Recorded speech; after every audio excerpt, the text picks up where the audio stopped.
Hello, anybody who's watching this, welcome to my reaction to Unbiased History, Rome 5, the Punic Wars. Sorry, there was a hair on my mind. Um, I don't really have anything to say. Just wanna watch it. So, if you wanna help out the channel, there's the donation link in the description below. Um, you can also send a recommendation through that, and you can leave your recommendations in the comments below as well. Subscribe for more low energy, low effort, low quality content.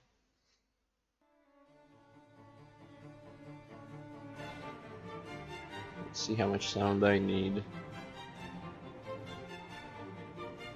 Much volume. Hey plebs, today we'll discuss one of the worst barbarian races ever to plague the earth, a group of merchants who migrated from the Levant many years ago, deceitfully manipulating others to further their greedy interests. You know who I'm talking about. Punics. They were led by a facilocracy in Carthage, coming to dominate the seas with barbarian mercenaries. Where we left off, Rome had recently liberated Italy from its own barbarians. No one saw this contrast better than the gods, who sought to give Rome a proper challenge. It all started in Italy, where a group of Italians went to civilize the local Greeks. Encountering huge resistance, the Italians accepted help from Carthage, a mistake they quickly realized, calling for Rome for help. The Punics were led by Hannibal and Is that a Daedra dagger? Or maybe a sword? Daedra? Is that what they are? From Skyrim. Forgot that demon race. Gisco, whose strategy to blockade Sicily was quickly foiled as the Romans reached the island, scaring the Greeks into submission and laying siege to Agrigentum. The Punics cowardly fled to the sea before the city fell. Lucky for them, the Romans didn't have a navy, knowing well that seafaring was for pussies. But to win the war, the Romans analyzed the shipwrecked Punic ship, using it as an example of how not to build a ship, and then made 120 of their own in under 2 months. The fleet was commanded by the consul Scipio Asina, the son of Barbatus, but he didn't last long though, as he went to meet with possible allies near Sicily. Barbados? Venti? Genshin?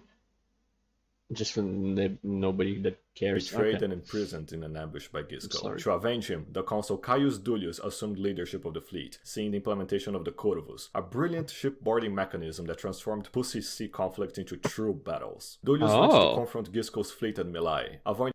What is it called in English? When the pirates... I can't remember. In Russian it's bardash. Yeah, whatever.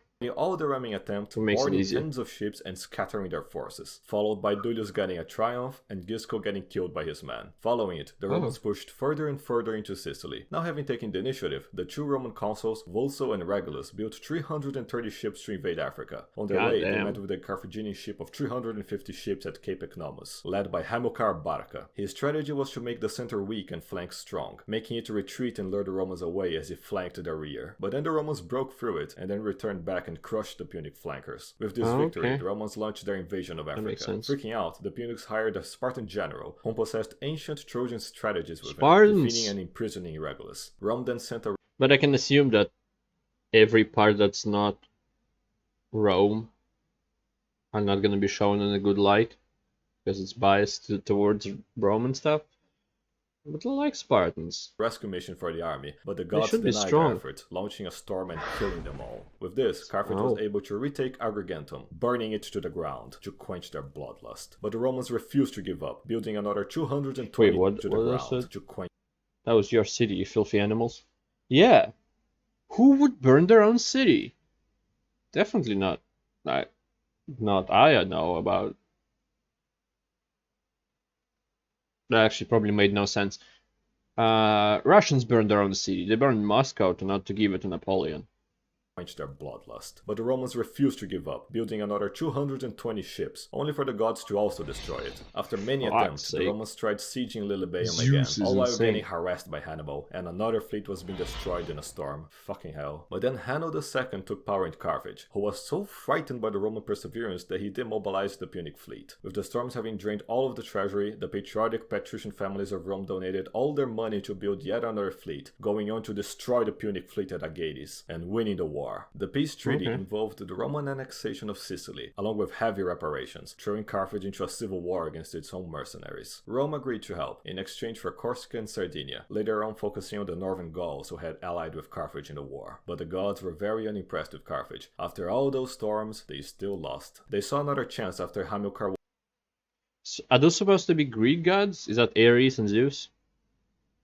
Because it's about war, so I assume it's Ares, and the other one is Zeus because the storms are won the insane. civil war for Carthage. After he sailed for Hispania, he had one of his sons, Hannibal, swear to one day destroy Roman civilization. At this very moment, the gods buffed all of Hannibal's stats, including his intelligence and his lust for blood. Years later, Hamilcar would be killed by the Iberians, succeeded by his son-in-law, whom signed a treaty with Rome promising not to cross the Ebro River. Then he was killed by a slave, leaving his position to Hannibal, whom would expand their dominions through Iberia. In his waylaid Saguntum, a Greek city under Roman protection. It was beyond the Ebro That's River, where the Spain but and Portugal is anyway, nowadays, all while right? the Romans were busy fighting the Illyrians, starting the second war he so wanted. To start the war, Hannibal assembled 100,000 men, including some Numidian cavalry, marching it through Gaul by either bribing or killing the Gauls who stood in his path. Landing on Massalia to stop him was the consul of the year, Publius Cornelius Scipio, the son of Asina, whom failed to catch Hannibal in time. When blocked by the Alps, Hannibal literally marched through it with his war elephant, on Winter, the absolute madman. When he got to the other side, he had lost 3/4 of his army, most of his elephants, and all his siege weapons. Truly a madman. Soon after, he had a skirmish with Publius Scipio, whom almost died, were it not for his soon-to-be relevant son. As they returned to their camp, I don't know why I'm mentioning it now. I think there were in the previous videos as well. Scipio met with his co-consul Longus, a reckless pleb, whom Publius advised not to Different attack mood, I Hannibal. guess. He did just that, getting flanked and killed by the Numidians at the Trebia River. Meanwhile, Gnaeus Scipio, Publius Scipio's brother, was busy tying up the Punic forces at Hispania, led by Hannibal's brother, Hasdrubal. Back in Italy, Hannibal was almost encircled by the new consuls Flaminius and Geminus, but the madman crossed the swamps to evade them, carving his eye out and marching his army between a cliff and the lake Trasimene, which Flavius, another pleb, despite being advised against it, attacked head-on, getting ambushed and killed. Due to yet another plebeian consul fucking things up, the Romans agreed to elect Fabius Maximus as dictator, the grandson of Rullianus himself. The core of his strategy is known to us today as Fabian tactics, or 4D chess, where one transcends the need to fight any battles at all. Instead, Fabian would patiently wait until Hannibal brought his own doom upon himself. Hannibal tried to convert the Italians to join his side, but most of Italy had already been civilized, save for the north and south that is, where he found most of his support. However, unable to think four-dimensionally, the plebs elected Minicius as co-dictator. He attacked Hannibal head-on, got absolutely fucked, and returned to Rome, renouncing his co-dictatorship. But the plebs refused to learn their lesson, for just after Fabian's term as dictator ended, they elected Gaius Varro as consul, another warmongering pleb. He raised 16 legions to fight Hannibal head-on. At where, you ask? At Cannae.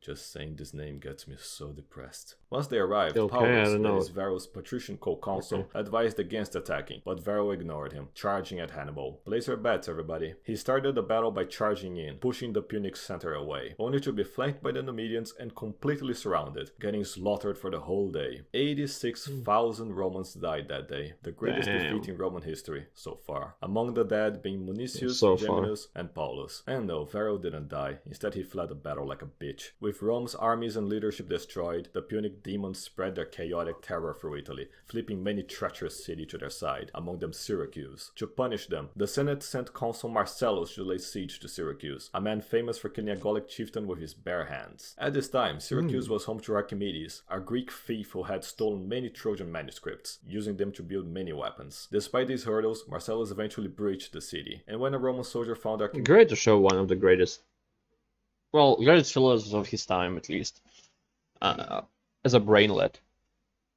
Home, he accidentally stepped over the circles he was drawing like the autist he was, forcing the soldier to stab him until he shut the fuck up. Can you believe the modern mathematicians actually worship this Greekoid? Now, back to the bad news. Both Scipio brothers, Publius and Gnaeus, had been killed by Hasdrubal in Iberia. But remember, we still have Publius Scipio's son. Yeah, he actually managed to survive Cannae.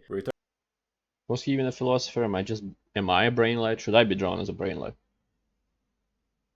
Definitely wasn't Roman getting elected as consul for his promise to conquer Iberia for Rome. He headed straight for Cartagena, taking it with just 500 men in a brilliant night attack. Not only that, but proceeding to obliterate Hasdrubal in battle, forcing him to flee to Italy, and then crushing the remaining Punic forces by pulling the same trick Hannibal did in Cannae. Now, back in Italy, the situation was still dire, as both consuls, Marcellus and Crispinus, were ambushed and killed by the Numidian cavalry, followed by the arrival of Hasdrubal in the north. To prevent the Punic brothers from joining up, the Romans sent their southern legions to march 300 miles north in just a week, linking with the northern legions and attacking Hasdrubal by surprise, destroying him and all his forces. Hearing of the victory in Italy, Scipio focused on taking the fight to Africa. But instead of requesting the Senate for legions, he sailed to Italy, using nothing but his charisma to gather 30 warships and 7,000 volunteered legionnaires, then simply asking and getting permission from the Senate to invade. When Scipio landed in Africa, he found the Numidians in a civil war, then took the pretender's side and helped set fire to the local Punic army camp, scaring their forces out and then slaughtering them all in the field, winning the civil war and making Numidia a Roman ally. Now scared shitless of Scipio, Carthage recalled Hannibal to defend Africa, and thus finally freeing Italy from his reign of terror. It would all be decided in the fields of Zama, as Hannibal and Scipio faced against each other. At the day of the battle,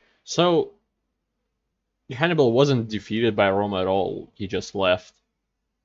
Who knows what would have happened if he didn't? Well, both sides deployed their armies in 3 lines, but instead of the maniple formation, Scipio had them directly aligned, with veletae skirmishes in the gaps. Hannibal started the battle with an elephant charge. They either crashed into his own troops or were easily killed by the Romans. The Numidians took this chance to rout the Punic cavalry, while both armies advanced, with the hastati clashing with the mercenaries, winning the upper hand until the Punic recruits got to them. The Principes came to the rescue, but the Punic veterans were still intact. To finish the battle, Scipio had his hastati and Principes formed at the center, and the Triadi at the wings. The armies met in a furious brawl, indecisive for either side, until the Numidian cavalry returned, flanking the Punics until Hannibal fled the field, and the Romans claimed victory. After so many sacrifices and hundreds of thousands of dead Romans, they had emerged victorious once more. Scipio was gracious in victory, demanding only the annexation of Foreshadowing? Only a Roman can defeat a Roman?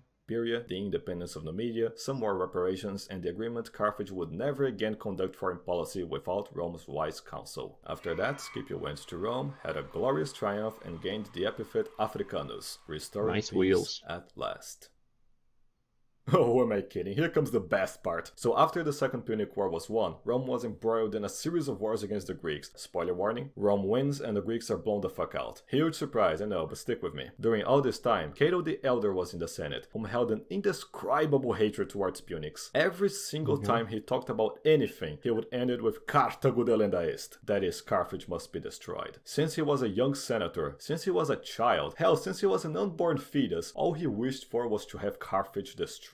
His chance would come 50 years later after the Battle of Zama, when Carthage illegally fielded an army to fight the Numidians over a border dispute. Now utterly convinced by Cato, Rome sent an ultimatum ordering it to destroy their city, move it several miles further inland, and provide 500 children to Rome to see if Punics had any capacity whatsoever to be civilized from a young enough age. They refused those terms and called for war. In response, Rome sent 80,000 men to siege the city, stalled for around 2 years, and then got Scipio Aemilianus, that is Scipio's Africanus son, to lead the siege and finally breach the city. The legions rounded up to 50,000 survivors to serve as slaves, letting the city burn for 17 days, and let's not forget,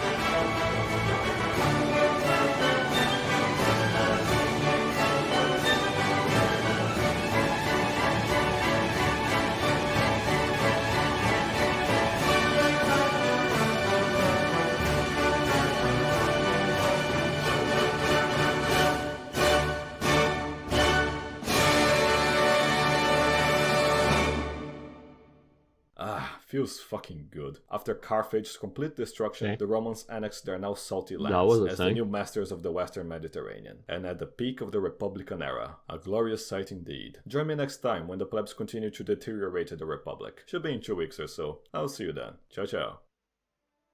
Ciao ciao indeed. Okay, I think they're making it to like these days France. Right, it's over there. It's like in between where the disconnect is on northern part. Unless I'm bad at geography, which is not surprising. I've never been outside of this fucking country. What a shithole though. Alright. What are we gonna have next? Republican. Death rows. Okay. a couple of 12 minutes one left, and then a big boy videos after that. That's gonna be a pain in the ass to record. Well, because I'm locking my cat away these days, it's fine. Should be fine at least. Alright. These were Punic Wars. And they went quite sour at times for Romans, but overall, but in the end, it didn't even matter, and they succeeded, so good for them. Very biased videos, but it's fine, you know, it's entertaining enough to overlook that. So, thank you, anybody who watched this. I appreciate it a lot, and I hope to see you next time. Subscribe, so that next time will be assured. Assured, that's actually a word. Anyway, goodbye. Have a great life, because one of us has.